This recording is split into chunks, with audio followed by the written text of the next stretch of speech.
Hello and welcome along to another episode of the Red Zone podcast with me, Fletch. We've got quite a bit to get into today. We're going to be talking about the Tottenham game, the PSG game midweek. We're also going to be previewing the Southampton game on Saturday. And I think we'll also just touch upon briefly the Carabao Cup game against Chelsea, just naming some of the things that Klopp may do or experiment, and also my personal take on things. So we'll begin with a review of the Tottenham game, and oh my god, this game, how was it only 2-1? We had so many opportunities, and if it wasn't for poor quality of our final ball or our poor shooting that day, it could have been so much more. The Tottenham goal came out of nowhere right at the end. I'm a little bit disappointed that we couldn't keep a clean sheet. But overall, I was pretty happy with the performance. Like I said, I was pretty happy in the sense that you can sense that we're not at our best yet. And we're beating teams that if we weren't at our best in previous years, we would not have been beating the kind of teams that we've been beating this season. We've not been at our best. But we're still beating these teams, and that's kind of scary when you think about it, for the sense that when we get to our best, how ruthless are we actually going to be? If we're currently beating teams when we're not at our best, great, I'm happy for that. I'm happy to get 3 points on the board every week. But when we do get at our best, because the Tottenham game and PSG game was similar in the sense that we should have scored more goals and we should have been out of sight more, but we weren't. But I'll get onto the PSG game a little bit later. Player performance and reviews. I thought Alisson had very little to do in the Tottenham game. I think he only had one or two comfortable saves to make, and of course picked the ball at the back of the net from Eric Lamela's goal in injury time. So didn't really have much to do. 7 out of 10, I'd say, just for distribution and stuff like that. Trent Alexander-Arnold, he continues to improve both sides of his game that I'm talking about, attacking wise and defensively. He was great.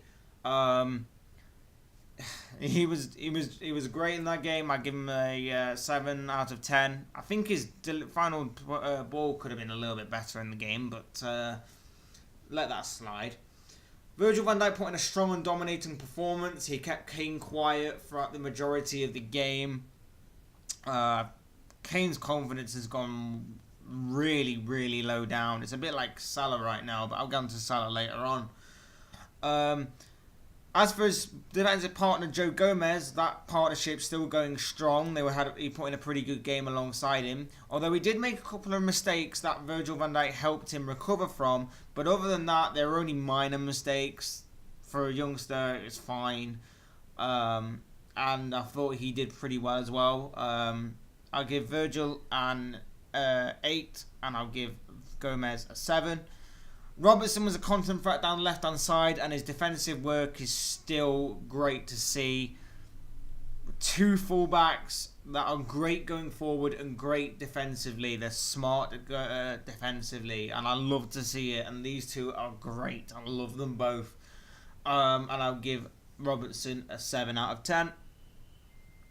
Gini, so happy that he finally got his first Premier League away goal. He did obviously get an away goal last season, but that came in the, it was a very important goal in the second leg of the semi-final of the Champions League against Roma. So happy that he finally got his away goal. Goal line technology proving to be worth the money set aside for it, and worth the addition to the game. Because there's no way the referee would have been able to tell from just being there that the ball would have crossed the line. There's no way he could have seen that, and he'll only have to guess. But thanks to goal line technology, Gini Wijnaldum's goal stood, and he put in another strong midfield performance. James Milner, I'm gonna spoiler alert for the Milner thing from midweek. Both games, I put he's an absolute machine. 32-year-old James Milner. And arguably, form-wise, he's not the most technically gifted player. Of course he's not. But form-wise, Jesus Christ, this guy must be the best midfielder in the Premier League right now. Form-wise. I can't think of many midfielders that are better. I can't think of many free transfers that have been better. But this guy, he just is an absolute machine. I love him to bits. He's great. Sorry, I didn't give Wijnaldum a score, did I? Wijnaldum can get an 8 out of 10. Milner can get a 9 out of 10. He's just absolutely incredible. He was just putting in crunching tackles all over the pitch. He was winning the ball back well. His pressing game is strong. He's just an absolute machine and easily becoming a key player for Liverpool. As for Keita, I felt he did okay. He wasn't as influential as what he could be. He could have had a chance to score, but I think Vorm in the Tottenham goal saved it. He's still feeling his way into this league, of course. He still will need a little bit more time to adapt and adjust, but he's doing okay so far. He's slowly feeling his way into the league. I'll give him a 7 out of 10. He helped control the midfield and before coming off in the second half for Henderson. As for the forward three up front, I thought Salah cut a frustrated figure at times. A little bit frustrated that he didn't score. But what he did do was he caused problems for Danny Rose and Jan Vertonghen. Tottenham's game plan was simple: push the fullbacks high up the pitch and try and hit Liverpool going wide.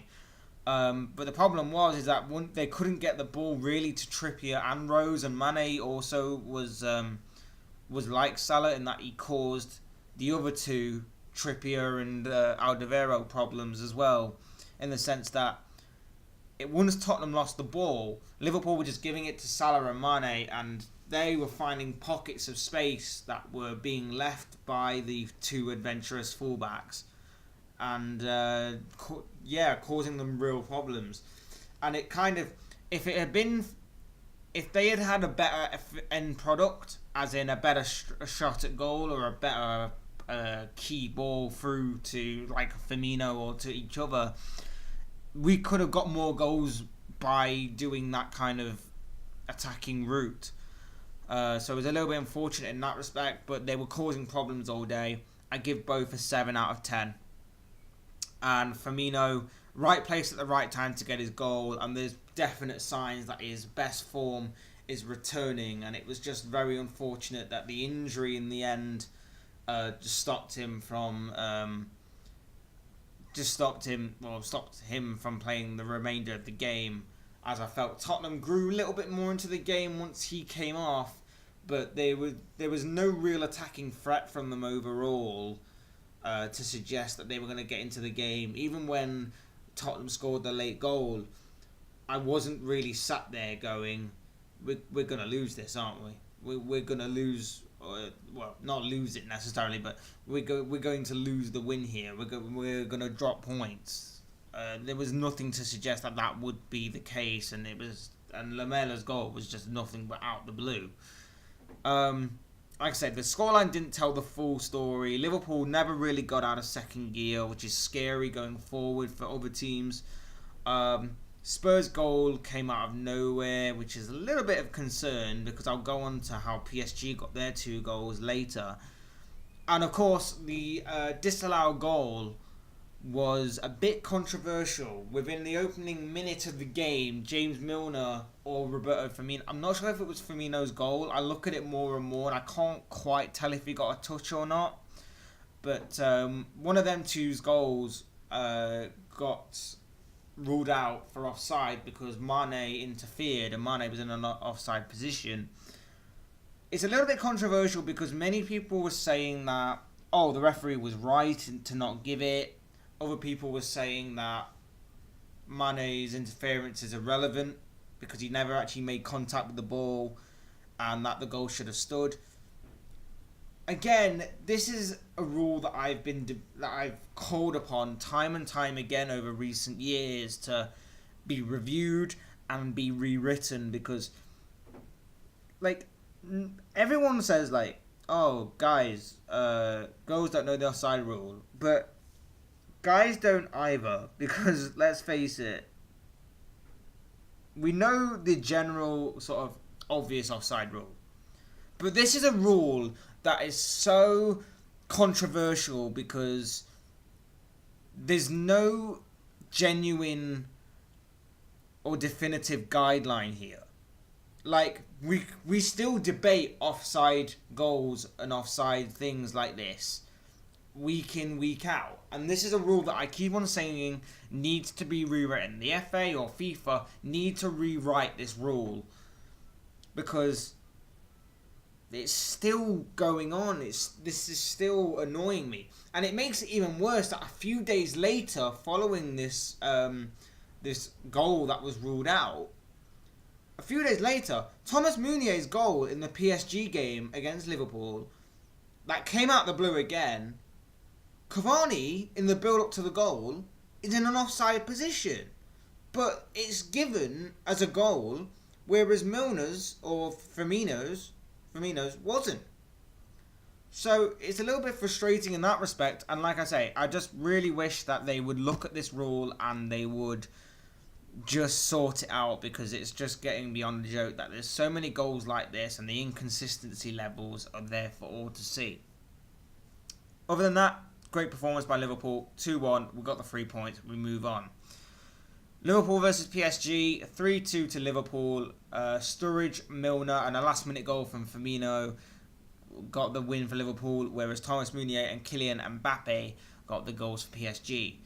This game was a little bit frustrating because we absolutely slaughtered PSG. Absolutely slaughtered them. They couldn't breathe, they were suffocating, they were made to try and work hard, and as we all know, in the French league, PSG don't normally work hard to get their victories. They're normally used to dominating because teams are scared because they possess such big name players within European and world football. It's a little bit frustrating that they managed to get 2 goals out of the blue. They didn't, and because of that, they didn't test Alisson at all. They did not test Alisson. I don't remember Alisson actually having to make a good save. Relatively easy ones, maybe once or twice, but he doesn't actually make a good save, or not that I can remember. And the only thing that I think he really had to do was just pick the ball at the back of the net a couple of times. That's the only thing I think he really had to do in that game. It's hard to really rate him, to be honest. It's hard to really rate his performance because he didn't have much to do. I guess from distribution-wise, I'd give him a 6, but other than that, he just had very little to do. Trent had Neymar in his pocket, and he had the freedom of the right wing, especially in the second half. And that was where the game was pretty much won.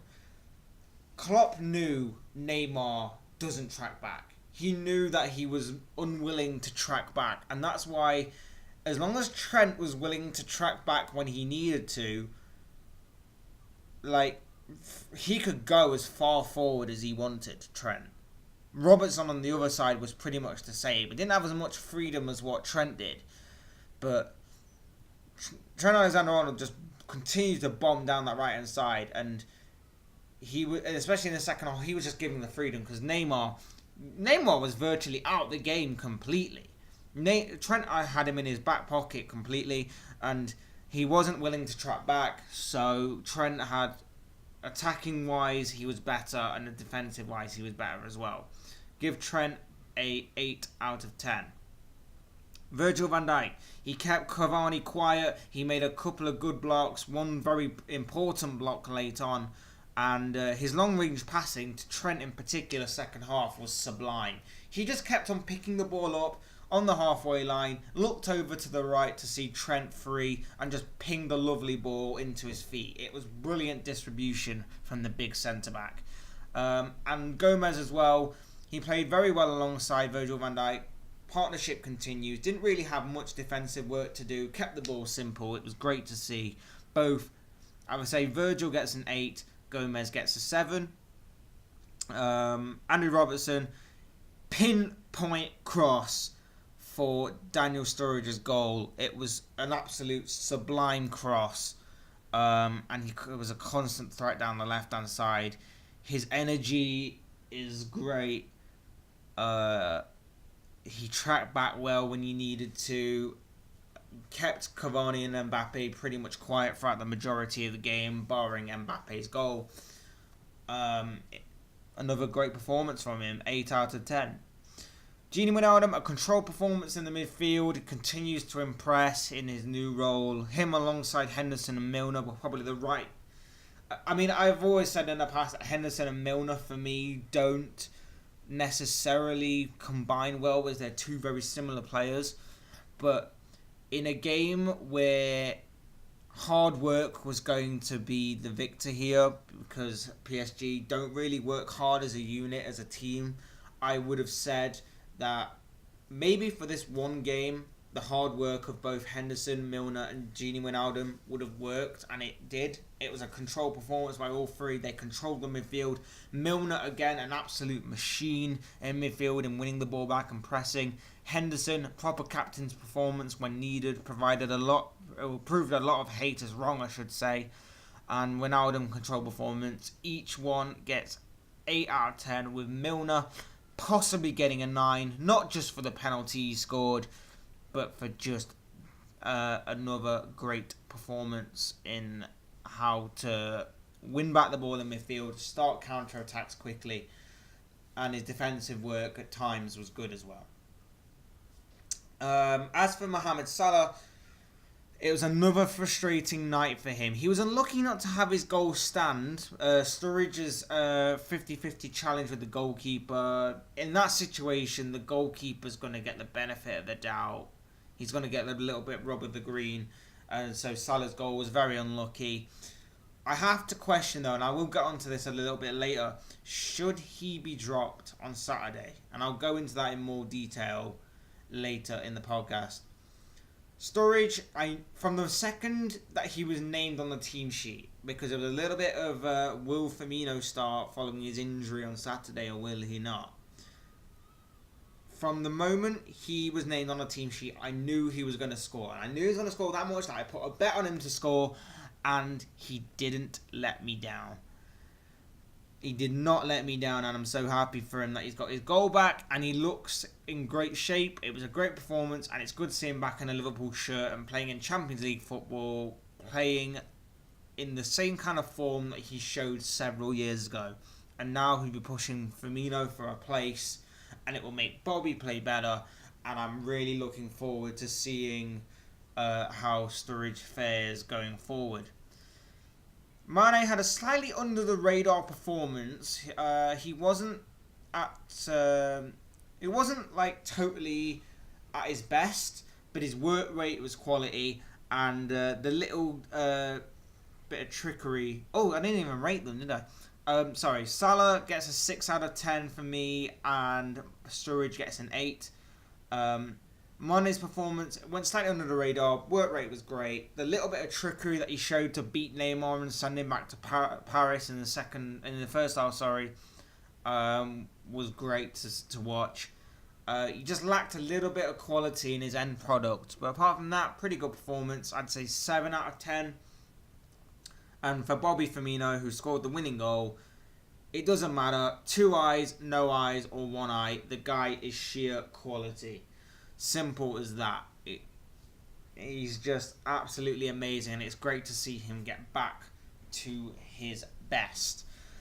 Fabinho, it's nice to see him on the pitch, even if it was for a few seconds, and nice to see him on the bench for the past 2 games. It shows that he's starting to make progress, and Klopp's starting to give him more faith in starting. And the only slight concern over the past 2 games has been the fact that the goals that we conceded have sort of come out of nowhere. Like, we haven't faced any sort of onslaught from any kind of team so far, but the goals that we've been conceding have been sort of just flashes of just, it comes out of nowhere. The Lamela goal sort of came out of nowhere. The Mbappe goal in particular came out of nowhere. And Meunier's goal came from nothing, even though probably should have been ruled out for offside due to Edison Cavani's interference. So that's a little bit concerning, but hopefully it's not going to continue to grow and evolve over time. And now we move on. We move on to Southampton on the Saturday. Liverpool versus Southampton. The main talking point from this game, team-wise, is what I mentioned earlier. Does Mohamed Salah start on the bench? Personally, for me, I would. We've got 2 big games against Chelsea coming up, and we need him to be back at his best. And so far this season, he hasn't quite shown it. For me, he cut a frustrated figure over the past 2 games. Like I said, he was very unlucky not to score on Tuesday against PSG. Starting Shaqiri isn't the worst thing in the world that we can do right now. I'd like to start Shaqiri. I'd like Shaqiri to lay down a marker and challenge Salah. I'd like for Salah to get back to his best, and I think maybe giving him maybe a little bit of a rest may be the way to do it. Of course, it depends on how Klopp decides to play the Carabao Cup game. And as I said in the past, my feelings on the Carabao Cup are pretty clear because, to me, yes, the FA Cup may have more history. It may have a better history. It may be a bigger trophy in terms of size. But at the end of the day, it's a trophy. It wins you a guaranteed place in the Europa League. To me, they are two very similar competitions. I don't see much of a difference in them, and I still like to win both. We have a very good chance of winning silverware this season. Why not take seriously the Carabao Cup? Why not? Explain to me why the big difference is that we should win a Carabao Cup over an FA Cup or the other way around. It doesn't matter to me. They're both similar in my eyes. If the FA Cup guaranteed a place in the Champions League, I'd say go for the Champions League more, just in case, heaven, God forbid, that something goes wrong later in the season and we're scraping another 4th place finish. Highly unlikely to happen. I don't want it to happen. I don't expect it to happen. But with both competitions earning you the same result, why not go for it? But yeah, going back to my original point, Shaqiri over Salah, I am going to say that I would like to see it. I don't expect to see it this weekend. I genuinely don't.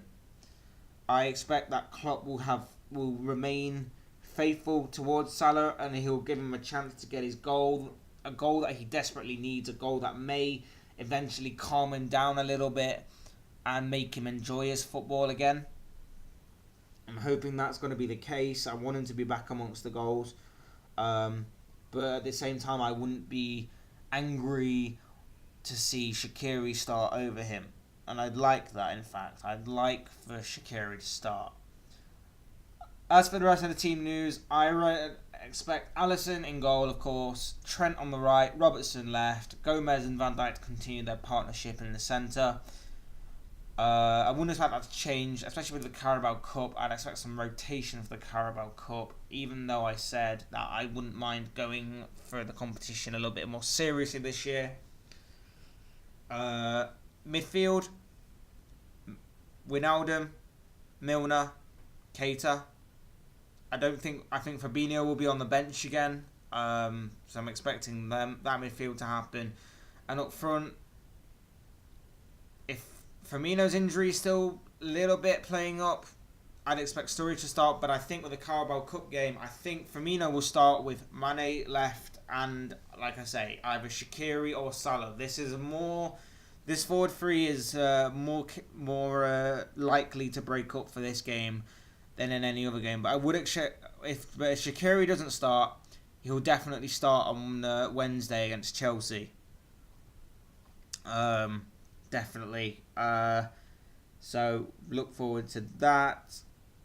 Like I said, Firmino looking to build on his performances. Mane looking to extend his goal tally. should be good. It should be a good game. As for predictions for the game, I said in my Premier League preview that I'm expecting a 3-0 victory to Liverpool. I really want Salah to get a goal. Firmino, I think, will get a goal. And I think Naby Keita will actually score this week. So there are my three. Those are my predictions for goal scorers and for the result. Looking forward to that. Southampton, though, it will be a tough game for them. It will be a tough game for us as well. They are 1 win, 2 draws and 2 losses as in form. They are currently sat in 13th. They will be without their informed Danny Ings, who of course is on loan from our club, so he's ineligible to play against his parent club, which is a little bit of a bonus for us. But I shouldn't just have too many problems. Like, we've had problems against Southampton before. They've been a tough nut to crack in recent seasons. They've had a pretty tough defensive unit against us. But I think this year we're a bit more flexible, we're a bit more fluid, and we've got plenty of other ways of scoring goals rather than just going straight through the defence. So I'm looking forward to this game, and I think also if they're going to prove to be a defensive unit, I think Shaqiri's slight unpredictability in the fact that he can pull off the unexpected at times will go a very long way into helping us crack open this defence.